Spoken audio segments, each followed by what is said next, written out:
உண்மையிலேயே பாண்டிச்சேரியில் ஒரு கல்லூரிக்கு என்னை பேச அழைத்தார்கள். நான் காரில் போயிட்டு இருக்கேன். ஒரு பையன் பைக்கு ஓட்டிட்டு போறான். அவன் பின்னாடி அந்த பைக்ல 3 பொண்ணுங்க உட்கார்ந்து இருந்தது. எனக்கு பார்த்து விட்டு ஒரு தகப்பனாக நான் அதுக்கு மேல உட்கார முடியாது. அதனால அது ஒரு பொறியியல் கல்லூரி. அங்க பேசுறதுக்கு நான் போறேன். 3 பெண்களை பின்னால் உட்கார வச்சு ஒரு பையன், அவன் 3 பேர் 4 பேர் மாணவர்கள் தான். இது என்ன வகை நாகரிகம்? இது என்ன வகை வாழ்க்கை? இது என்ன வகை பண்பாடு? இதுவும் இருக்கிறது. இதை நாங்க சொல்ல வந்தா இது எங்கிருந்து கற்றுக்கொள்கிறீர்கள்? பேசுறாரு, நீ காலி நான் காலி அப்படின்னு ஒருத்தன் கவிதை எழுதினானா? இது என்ன இன்டர்நெட் இருந்ததுனால தான் எழுதினானா, இல்ல அவனுக்கா எழுத வராதா? கலாம் ஐயாவை பத்தி பேசினாரு. பேசிட்டு என்ன சொன்னாரு? அது நாயர், அவரது உதவியாளர் நாயர் எழுதின புத்தகத்திலிருந்து படிச்சேன்னாரு. இன்டர்நெட்ல வாசிச்சேன்னு சொல்லல. அது சத்தியம் பேசினாரு. அதை நம்ம ஒத்துக்கிடுவோம். அப்படின்னா நாங்க பேசுறதெல்லாம் இன்டர்நெட்ல இருந்து எடுத்தோமா? அவங்க சொன்னாங்க இல்லையா, நீங்க மட்டும் புத்தகத்திலிருந்து எடுத்தீங்களையா, இன்னமும் புத்தகம் படிக்கிற ஆரோக்கியமான சிந்தனை இந்த மண்ணில் இருக்கிறது என்பதற்கு அவரே சாட்சி.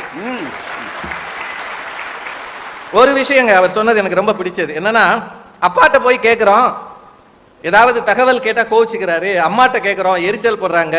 ஆசிரியர்கிட்ட கேட்கிறோம், கோபப்படுறாரு. ஆனால் கூகுள் ஒரு நாளும் கோபப்பட்டதில்லை அப்படின்னு ஒரு பெரிய செய்தியை நம்ம தம்பி சொன்னார். உண்மை அது. ஆனா அப்பாட்ட போய் தேவையில்லாத விஷயத்தை கேட்டா சொல்லித்தர மாட்டார். ஆசிரியர்கிட்ட போய் ஆபாசமான விஷயங்களை கேட்டா அரைஞ்சிருவார். ஆனா கூகுள் 5 வயசு பையன் கேட்டாலும் சொல்லும், 50 வயசு ஆள் கேட்டாலும் சொல்லும்.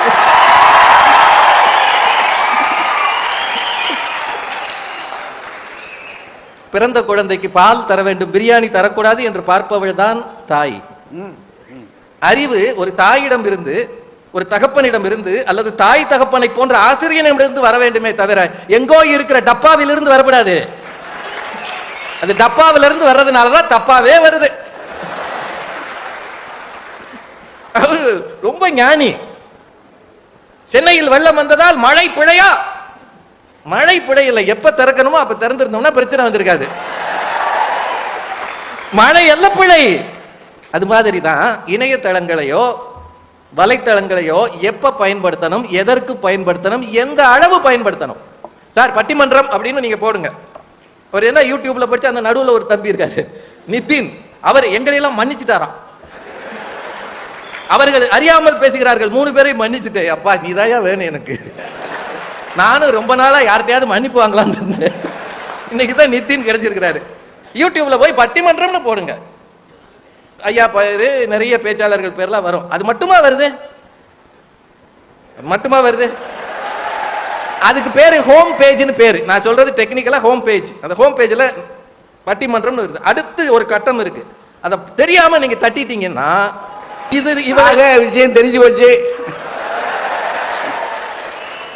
இல்ல இதுல என்ன நெருக்கடி இருக்கு? இவ்வளவு இப்ப நம்ம தெரியாம இன்னொரு அந்த இதை பண்ணிட்டு இருக்கோம், தெரியாம தட்டிட்டோம்னு வைங்க, பின்னாடி நம்ம வீட்டு ஆட்கள் நம்மளை பார்த்துட்டாங்கன்னா உங்க கேரக்டரே தப்பா பேசிடுவாங்க. நான் சொல்றது தயவுசெய்து சரியா புரிஞ்சுக்கங்க. ஒண்ணு இல்ல, வீட்டுக்காரமாவே வந்து பாக்குதுன்னு வைங்க, அந்த அம்மா என்ன நினைக்க, என்ன இந்த மனுஷன் சின்ன மனுஷனா இருக்கான் நினைக்குமா நினைக்காதா? நினைக்கும். தடுமாறி விழுவதற்கான வாய்ப்புகள் மிக அதிகம் இருப்பதால் தான் இளைஞர்களுக்கு இது தடைன்னு நாங்க சொல்றோம். என்னவோ ஒவ்வொருத்தரும் சார் உண்மையிலே நீங்க உணர்ந்துக்கங்க என்ன நடக்கிறதுன்னு பாருங்க. அந்த தம்பி ரொம்ப வேகமா பேசினார். யூனூஸ் என்கிற தம்பி, அவரது பெயரை அந்த வீட்டில் வச்சாங்க, அவங்க ஹிந்து குடும்பம். அதற்கு காரணம் ஃபேஸ்புக், இன்டர்நெட், வாட்ஸ்அப் அப்படின்னாரு. இந்த ஃபேஸ்புக் வாட்ஸ்அப் எல்லாம் வராத காலத்துல யாரும் யாருக்கும் உதவி செய்தது இல்லையா? செஞ்சாங்க. அப்படின்னா அந்த இன்டர்நெட் அல்லது வாட்ஸ்அப் யூனுஸையும் அந்த குடும்பத்தையும் இணைத்தது. ஆனால் அதற்கு முன்னமே உதவ வேண்டும் என்ற எண்ணம் யூனுஸுக்குள் இருந்தது. அது அடிப்படை உணர்வு. அது அடிப்படை உணர்வு. அது காலம் காலமாக இருப்பது. அடுத்தவனுக்கு உதவணும் அப்படின்றது காலம் காலமாக இருப்பது. அந்த உதவிக்கு ஒரு வாய்ப்பு தந்தது. அப்போ ஒரு வளர்ந்த வளர்ப்பு சரி, அதைத்தான் நீங்க பார்க்கணுமே தவிர வாட்ஸ்அப்ல அது மட்டுமா வந்துச்சு. சென்னையில 2வது நாள் இந்த நிகழ்ச்சி நடந்து, அதாவது ஏரி உடைஞ்சி 2வது நாள் தண்ணியெல்லாம் போய் 2வது நாள் திடீர்னு சாயந்தரம் செம்பரம்பாக்கம் ஏரி உடைஞ்சிருச்சுன்னு ஒரு வாட்ஸ்அப் வதந்தி வந்ததா இல்லையா? அதாவது நைட்டியோட தெருவில் ஓடிடுச்சு. சில ஆளு பைக்ல ஏறி வீட்டுக்காரம்மா அம்மாவை விட்டுட்டு வீட்டுக்காரம்மா மட்டும் பைக்ல வச்சு ஓட்டிட்டு போயிருக்கான். அது ஏறி உடைஞ்சா எங்க வேணாலும் தப்பிக்க முடியாதுன்னு தெரியவே இல்லாம பைக்ல ஓடி இருக்காங்க. வதந்திகளும் வாட்ஸ்அப்பில் வருகிறது. கேரளாவை உலுக்கிக்கிட்டு இருக்க ஒரு விஷயம், முதலமைச்சர் வரைக்கும் கேரளாவில் பிரச்சனை பண்ணிக்கிட்டு இருக்க வலைத்தளங்கள் அதுக்கு காரணம். என்ன நடக்குதுன்னே தெரியாம அவர் ஐயாவை கேட்கிறார், தம்பி நீங்கள் நல்லவரா கெட்டவரா? நீங்கள் வாட்ஸ்அப்பை ஒழுங்காக பயன்படுத்துகிறீர்களே, அப்போது நீங்க நல்லவர் தானே? அந்த தம்பி, ஐயா என்ன +2 படிக்கிறாரு? இளைஞர்களுக்கு பிரச்சனையான்னு கேட்டா, ஐயா உங்களுக்கு அவருக்கு வாட்ஸ்அப்ல வந்ததே சமயத்துல பார்க்க தெரியாது. என்கிட்டயோ பாரதி மேடத்திட்டயோ இல்ல அவர் பேரங்கிட்டயோ அது என்னன்னு பாடுறான்னு சொல்லுவாரு. அவர் இதை பார்த்து கெட்டு போவாருன்னு நித்தின் சொல்றாரு. அமேசான்ல புக்கு கிடைக்குது இல்ல, உண்மை அதெல்லாம் வருது. ஆனா நிறைய பேர் இன்டர்நெட்ல பணம் கட்டினா செங்கல் வருது, அது எதுக்கு? செங்கல் மண்ணு இதெல்லாம் அனுப்பி விட்டுறாங்க. இன்னொன்னுங்க, ஒரு விஷயம் மட்டும் அவங்க இந்த தம்பி சொன்னதுல ஒரு நல்ல பாயிண்ட் சொன்னாரு. இப்ப நான் வேலைக்கு போறேன், பேங்க்ல வேலை இன்னும் பாக்குறேன். நான் 30 வருஷம் சர்வீஸ் பண்ணி வாங்கின சம்பளம் இருக்கு இல்லையா, அதை என் பையன் முதல் மாசத்திலே வாங்கிட்டான். அது ஐடி ஃபீல்டுனால. அவர் சொன்னார்ல லட்ச லட்சமா சம்பாதிக்கிறோம்னு. ஆனா அவர் இன்னொன்னு சொன்னார், எங்க அப்பா இப்பதான் ஒரு கார் வாங்கினாரு, ஆனா எங்க அண்ணன் சீக்கிரமே வாங்கிறான். ஒரு தலைமுறை எப்படி இருந்ததுன்னா, கொஞ்சம் கொஞ்சமாக சிறுக சிறுக சேர்த்ததை வைத்து வாழ வேண்டும் என்ற ஒரு தலைமுறை இருந்தது. ஆனால் ஐடி மாதிரி வந்த பிறகு வந்த உடனேயே எதிர்காலத்தை நினைத்து கடன் வாங்கி ஆடம்பரமாக வாழ வேண்டும் என்று ஆகி இருக்கிறது. ஐடியில் நம்ம தம்பி இருக்கிறாரு, அவர் தலையில எவ்வளவு கடன் இருக்குன்னு அவருக்கே தெரியுமா? ஏன்னா அத்தனை கார் வச்சிருக்கிறார். ஐடியில் வேலை பார்க்குறீங்கன்னா கார் லோன் கொடுக்குறான், வீட்டு லோன் கொடுக்குறான், கல்யாணத்துக்கு லோன் கொடுக்குறான், கொடுத்ததை வாங்கிறான். எனக்கு 50 வயதில் வராத வியாதிகள் இன்றைய ஒரு இளைஞனுக்கு 28 வயதில் வருகிறது. ஏன்? அவன் தூங்குறது இல்ல, ராத்திரி பூரா முழிச்சிருக்கான், ஆந்தையோட அலைகிறான். பேசுறீங்க ஐடி ரொம்ப உண்மைங்க. ஒரு சில விஷயங்கள் இன்றைய இளைஞர்களுக்கு கவனச்சிதறல் அதிகம். இந்த கவனச்சிதறலுக்கு எது காரணம் என்றால் அவன் கையில் இருக்கக்கூடிய மொபைல் போன், வலைத்தளங்கள். இது இல்லைன்னு சொல்ல முடியாது.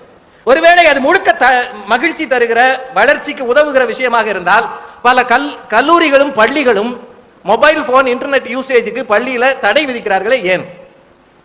அண்ணா யூனிவர்சிட்டியிலே மொபைல் போன் கொண்டு வரக்கூடாதுன்னு ஒரு முறை போட்டாங்க சட்டம். மொபைல் போன்ல கொண்டு வராதீங்கன்னு சட்டம் போடுறாங்க சில கல்லூரிகளை. ஏன்? என்ன படம் எடுக்கிறோம்னே தெரியலையா? அந்தரங்கமாக இருக்க வேண்டிய அத்தனையும் இன்டர்நெட்ல ஏற்றி விடுவது இருக்கா இல்லையா? குடும்பங்கள் பல சிதைந்து போகிறது உண்மையா இல்லையா? எதை எடுத்தாலும் சார், சமூக பிரச்சனைகள் பெருகி வரும்போது அரசாங்கமே வாட்ஸ்அப்பை தடை செய்கிறது சில பகுதிகளில். அதையும் பார்த்துக்கங்க. ஒன்னே ஒன்று மட்டும் சொல்லி நிறைவு செய்கிறேன். அந்த தம்பி ஒன்று சொன்னார், பட்டிமன்றம் பேசுறதுக்கு பாயிண்ட் எல்லாம் நாங்கள் இன்டர்நெட்ல தான் எடுத்தோம்னு. நித்தின், ஆமா, இதுக்கு முன்னாடி பட்டிமன்றம் நடந்ததே இல்லை. இல்ல ஐயா 1961 இருந்து மேடையில் இருக்கிறார். கணக்கு போட்டா 55 வருஷம் ஆச்சு. 55 வருஷமா அவர் இன்டர்நெட் பார்த்து தான் பட்டிமன்றம் பேசுறாரு. அதுல ஒரு விஷயத்தை சொல்லி அப்புறம் தான் அவர் தீர்ப்பு கொடுக்கிறார். ஏன் தம்பி, என்னமாப்பா எங்க நேரம் இப்படி ஆயிடுச்சு சார். உங்க எல்லார்ட்டையும் இளைஞர்கள்ட்ட நேர்மையா கேட்கிறேன், தொழில்நுட்பம் என்பது தவிர்க்க முடியாதது, அது வரட்டும். ஆனால் அந்த தொழில்நுட்பம் குடும்பங்களை இணைக்கிறதா பிரிக்கிறதா? பெற்றோரோடு பிள்ளைகளை நெருக்கமாக்குகிறதா விலக்கி வைக்கிறதா? உங்க பையனுக்கு மொபைல் வந்தா உங்க பக்கத்துல நின்று பேசுவானா, தள்ளி போய் பேசுவானா? வீட்டுக்குள்ள வரும்போது ஏற்கனவே வந்த மெசேஜ் எல்லாம் டெலீட் பண்ணிட்டு வருவானா, இல்ல அப்படியே இருக்கட்டும்னு வைப்பானா? நடுராத்திரி போர்வைக்குள்ள குனிஞ்சு வச்சு இப்படி இப்படி பார்த்துட்டு என்னடா அப்படின்னா ஒண்ணுமில்லைன்னு தூங்கிடுவான். அது எல்லாத்துக்கும் மேல அந்த போனுக்கு ஒரு செக்யூரிட்டி லாக் வச்சிருக்கான் பாத்தீங்களா? 40,000 ரூபாய் கொடுத்து போன் வாங்கி கொடுத்த அப்பா கதறினாலும் அது திறக்காது. அது அலிபாபா கொகை மாதிரி அண்டா காக்கசம் அபு காசம் திறந்துடுச்சு. அவர் தான் வாங்கி கொடுத்திருக்காரு, அவர் தான் மாசம் மாசம் ஏர்டெல் பில் கட்டுறாரு. ஆனா அவர் திறக்க முடியாது. இப்படி கூட அப்படி ஒண்ணு பண்ணிடுறான். பண்ணிட்டானா உள்ள என்ன இருக்குன்றது அவனுக்கு தான் தெரியும். நம்ம வீட்டுக்குள்ள நாம சாப்பாடு போடுறோம், நாம வளர்க்குறோம், நம்ம பக்கத்திலேயே இருக்கிறான். அவன் எதிர்காலம் தான் நம்ம எதிர்காலம்னு நம்பிக்கிட்டு இருக்கிறோம். அந்த பையன் என்ன செய்வான்னு நமக்கு தெரியாம செய்வானா? இதுக்கு ஒரு இன்ஸ்ட்ருமெண்ட் உதவுமா? இதுதான் அந்த பையனை வளர்க்க போதான். இது சொல்றதுக்கு அடுத்து பாரதி மேடமும் வரப்போறாங்க. திருவள்ளுவர் கூடா நட்பு அப்படின்னு ஒரு அதிகாரம் போட்டார். கூடா நட்பு, அந்த நட்பை கூட வைப்பது ஃபேஸ்புக். ஒரே ஒரு கேள்வி, கிரைம் நிறைய இருக்கு, அது உலகம் தோன்றிய காலத்திலிருந்து இருக்கு. ஆனால் இந்த ஊடகங்கள் வந்த பிறகு சைபர் கிரைம்னு ஒரு டிபார்ட்மெண்ட்டே வந்திருக்கே. ஏன் சார்? உங்களுக்கு வெளிப்படையா சொல்லி ஆகணும். பெரிய பணக்கார வீட்டு பிள்ளைகளே, படிக்கிற பிள்ளைகள், சின்னதா ஒரு படம் எடுத்து அந்த குடும்பத்தையே ரோட்ல கொண்டாந்து நிறுத்திடுறாங்க தெரியுமா? வைத்தறிச்சலா இருக்குங்க. கண்ணியமாக வாழ வேண்டிய பலர் இந்த சின்ன ஒரு மொபைல்னால, சின்ன ஒரு ஆசையினால, சின்ன ஒரு ஃபேஸ்புக் தொடர்புனால பரம்பரையினுடைய கண்ணியத்தையே குறைச்சிட்டு வாழ்றாங்க. தயவு செய்து உங்க பிள்ளைகளுக்கு சொல்லுங்க, அப்பா அம்மாவுக்கு தெரியாமல் இருக்கிற எந்த தொடர்பும் அவசியம் இல்லை. அப்படி இருந்தால் அவன் வளர்ச்சியும் அவன் குடும்ப கௌரவமும் குலைந்து போகும் என்கிற அச்சத்தில் பெற்றோர் வாழ்ந்து கொண்டிருக்கிறார்கள். மறந்துடாதீங்க. இதனால் பலர் தங்கள் பிள்ளைகளை மேல் படிப்புக்கு அனுப்புவதில்லை. இத்தனைக்கும் காரணமான வலைத்தளங்கள் இளைஞர்களுக்கு மகிழ்ச்சி, ஒத்துக்கொள்கிறேன். ஆனால் வளர்ச்சிக்கு துணையா? மனசாட்சியோடு யோசித்து பாருங்கள். நடுவர் நல்ல தீர்ப்பு தருவார் என்று சொல்லி வாய்ப்புக்கு நன்றி கூறி மிகச் சிறப்பான அவையை வணங்கி விடைபெறுகிறேன். நன்றி. வணக்கம். எனக்கு முன்னாலே திரு ராஜா அவர்கள் வழக்கம் போல ரொம்ப பிரமாதமாக பேசினார். அவர் ஒவ்வொரு முறை பேசி முடித்த உடனேயும் இதற்கு என்ன பதில் சொல்லுவது என்று எல்லாரும் குழம்பி போவதை போலவே நானும் இப்போது குழம்பி போயிருக்கிறேன். அதுதான் அவருடைய திறமை. உண்மை பேசுவது மாதிரியே கடைசி வரை பேச அவரால் தான் முடியும். அப்ப இன்ன வரை பொய்யா சொன்னாரு. ஆமாயா, ஆமா. கூடா நட்பு என்று வள்ளுவன் சொல்லி இருக்கிறானே, அது அந்த இணையதளத்திலிருந்து அவனுக்கு வருகிற நட்பு தான் என்று ராஜா அவர்கள் சொன்னார்கள். இதைத்தான் கேட்டா உண்மை மாதிரியே இருக்கும், ஆனா உண்மை இல்லை. அதே வள்ளுவன் சொன்னான், அருவினை என்ப உளவோ கருவியால் காலம் அளந்து செய்யின் என்று அதே வள்ளுவன் சொன்னான். எந்தெந்த காலத்தில் எந்தெந்த கருவி இருக்கிறதோ அந்த கருவியின் உதவியோடு தான் நீங்கள் வெற்றி பெற முடியும் என்று வள்ளுவன் சொன்னதை வசதியாக ராஜா அவர்கள் மறந்து விட்டார்கள். உங்களுக்கு மாத்திரம்தான் திருக்குறள் தெரியுமா? எங்களுக்கு தெரியாத? அதுல அவருக்கு ஒரு கவலை தான் சார் ரொம்ப அதிகம். அவரோட வருத்தம் நீங்க புரிஞ்சுக்கிட்டீங்களா? சரியா? பாண்டிச்சேரியில ஒரு கல்லூரிக்கு அவர் போயிருக்காரு.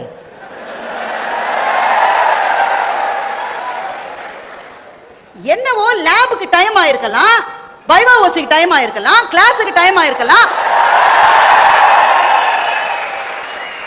ஒரு தம்பி 3 தங்கைகளுக்கு பைக்ல இடம் கொடுத்து அழிச்சிட்டு போறாரு. உங்களுக்கு என்ன சார் பொறாம அதுல?